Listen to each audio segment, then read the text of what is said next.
Great, thank you very much. Yeah, so I'm going to speak about Hands-Free Hectare, which has already had a mention today, so I'm pretty pleased with that. Thank you, Mr. Gove. The project was essentially an Innovate UK-funded collaboration between ourselves at Harper Adams and Precision Decisions, who are a precision farming specialist from York. First, let's define what agriculture is. I like doing this to my students. It is the means by technical and scientific capability for the few to feed the many. It is the backbone of all of civilization. If we don't have agriculture, we don't have cities. And we've already said it lots of times today, to feed a growing world population is our main aim at the moment. Yes, in the graph. With reducing resources. So we have to feed more people with less land, less hydrocarbons, less chemicals, less water, etc.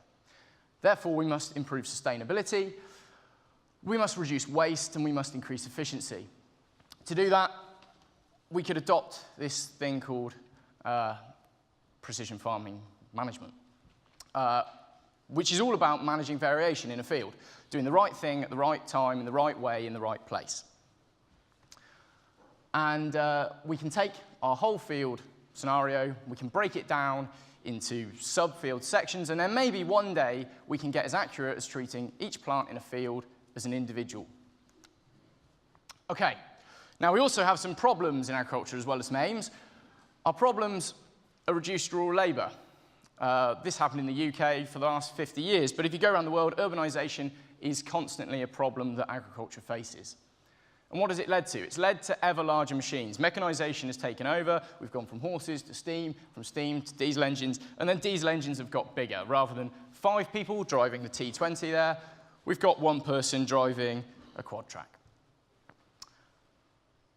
We have limited time windows. Again, this has forced a push towards bigger, more efficient machines. And we have one-upmanship. This plays a critical path. If I go to the pub and the farmer next door has got a bigger combine, I'll be sure getting a bigger combine next time too.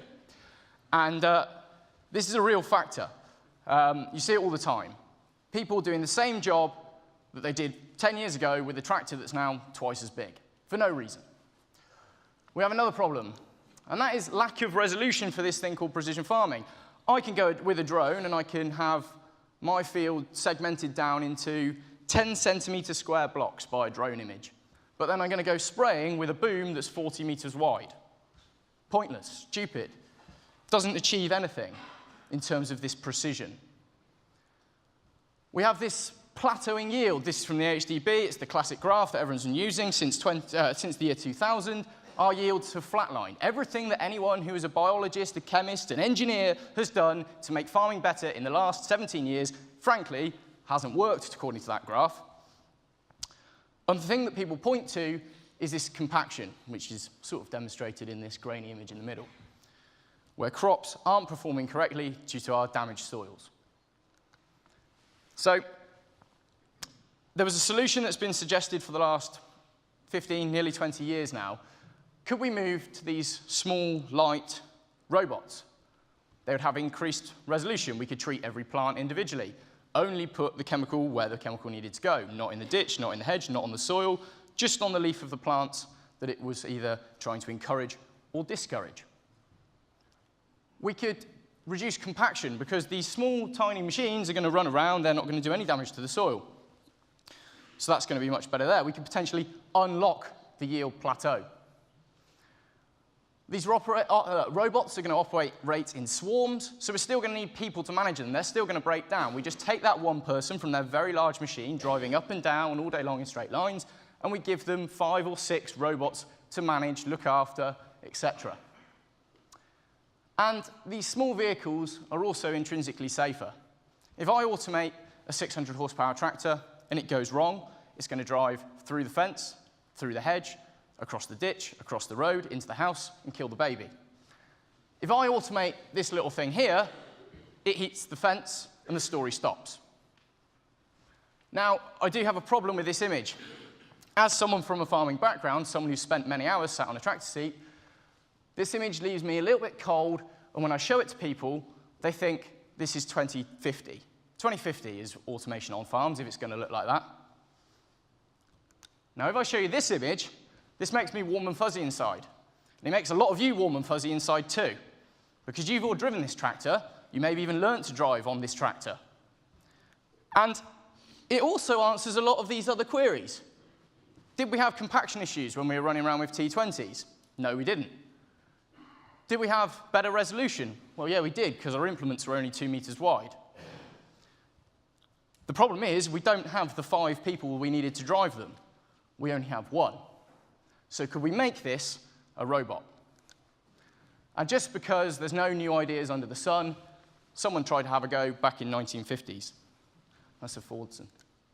So, around about the time when I was having this idea that I didn't really agree with the red blobs, I did agree with tractors, I met this chap, Jonathan Gill. And he's a drone pilot, and he uses the open source community to develop drones. Geeks in bedrooms all around the world are hacking away making drones to fly, and these things have now become mainstream. But John was one of these hackers. And his drone would come out the box, this is 4 or 5 years ago, he'd put in 3 waypoints, up it would fly, back, land at his feet. The robots I was trying to make, we'd spent a lot more money on, barely did that. And I said, well, could we use your cheap drone technology, put them in a tractor, and make my robotic T20? And John said, yeah, let's have a go. But we didn't want to just be another person to make a robot tractor. There's loads. Go on YouTube, there's hundreds. But people have never done anything with them. So we said, if we're going to do this, let's actually go farming. So we decided we'd do the world's first autonomous hectare of land. We wouldn't have drivers on the seat, and we wouldn't have agronomists on the ground. We'd do it all with drones and robotized farm machinery. This farm machinery would all already exist. We weren't going to waste money reinventing the wheel. A tractor works. A drill works. Let's just make them robotic. The other thing I was trying to do with this is change that 2050 perception. I wanted people to realize that this is here and now, and we can do it today. And I wanted to inspire another generation. As a lecturer, one of my little hobby horses is that the people in this room, we need to inspire people into our industry. Our industry is the best in the world. I love agriculture. But too often, people think it's mucky and dirty and not technical and not advanced, and I wanted to show the world that, yes, it is. So here it is. We got the funding. It was a year project. Oh, thanks to a load of sponsors, which were on the corner. Sorry. Some in this room. And within 6 months, we had a tractor from 0 to 6 months, we had a tractor in the field farming using this drone stuff. This whole project was done on a budget of £200,000. Peanuts in comparison to many other projects around the world that are similar. We used things like a scout to go out in the field and receive crop samples for Kieran Walsh, our agronomist, who then, 100 miles away in the Cotswolds, would do all our agronomy for us remotely. This wasn't a one-off. This didn't just happen for the cameras. This tractor went in the field 10 times over the course of the year, spraying fertilizer, spraying pesticides, rolling, drilling. Lots of drone work. It's good having a drone man on the team because we get lots of good images. And eventually, harvest with a combine.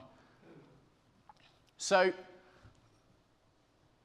yeah, this was back in September. I'm absolutely blown away that a lot of you in this room will have seen a lot of this footage because it is being picked up on. So I'm just going to go through what I believe the implications of what we've done are. Well, I think, firstly, we've surprised everyone with how much publicity we've got. Certainly surprised me. I've basically spent the last year answering journalists' emails and phone calls. It's gone all around the world, but it all started with social media. And in this session about digital, I think it's critical to say if we want to inspire another generation, we have to harness social media and tell people about the good things we're doing. Don't let it always be the negative stories about agriculture in the news. Don't let it always be chemicals. Don't let it always be TB. We're doing good stuff. We just need to tell people. As I say, worldwide, 65+ countries. Absolutely remarkable. Another implication is cheaper precision farming tech. So everything on this tractor that makes it a robot, not just a drive from A to B, but it does everything, costs £10,000. So why, as a farmer, am I still being charged £14,000, £15,000 for a system that I then need to pay £500, £600 subscription on to get high accuracy for navigation? It's just wrong. We can do it for cheaper, and as a farming body, we should be pushing for cheaper precision farming technology. There's a whole new industry here. Goldman Sachs wrote a report in 2016 saying that these smaller tractors could be worth 240 billion by the year 2050. Interestingly, this came out 4 months after we put in our application for funding, so I hope they got the idea from us. When's it going to happen? Well, Kubota are going to sell you a full range of agricultural equipment that are robots by the end of this year. Swarm Farm, the one in the top right, is from Australia. They're looking for worldwide distributors now. C.Run, the automated seed drill, is looking to expand into Europe this year. So this really is happening now. We only just got there first. What are the implications then in terms of technical requirement and jobs? Everyone say, as soon as I say I'm automating machines, people say I'm putting people out of their jobs. I truly disagree with that. I just don't see it. We need skilled fleet managers. We need this chap here to control multiple tractors out in the field. We need agronomists to understand this sensor information that we're going to be fed back. We need programmers and roboticists that actually understand agriculture. There's very few people that can combine those two roles. And we need communications infrastructure. It's already been mentioned several times this morning, but 5G is the critical thing for this. Our tractors operate on Wi-Fi. We have a range of 150 meters. The furthest point in our field is 120. If we tried the Hands-Free 2 hectares, it wouldn't work. I need 5G to make robots work.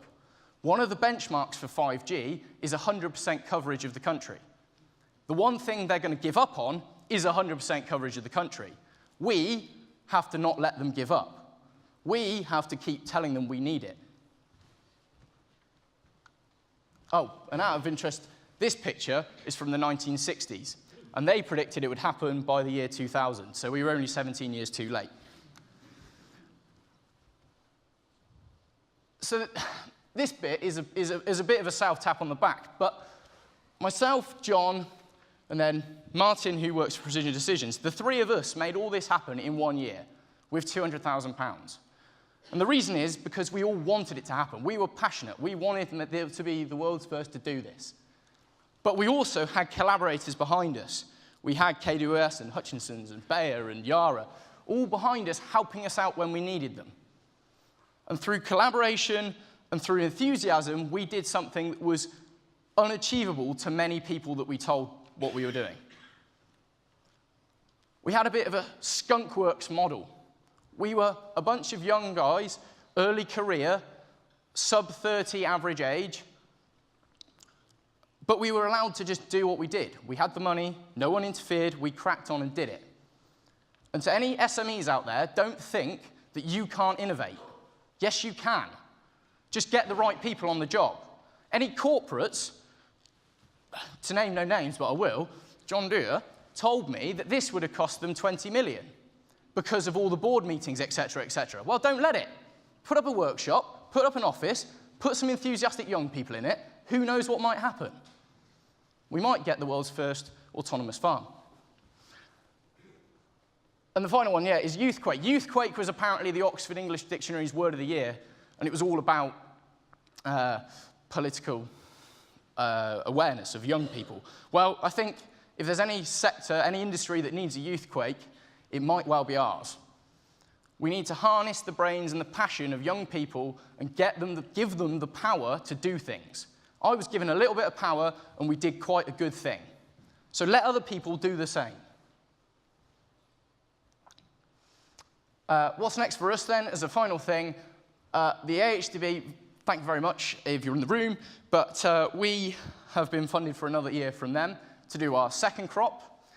You can see from the video that the tractor was a robot, but it wasn't the most straight driving robot in the world. It's now a lot better. So our coverage is higher. We've upped our coverage, therefore we're hoping to up our yield.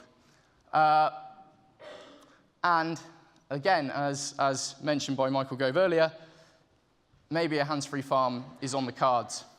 We're under discussion. Thank you very much. Those 3 words find us, by the way.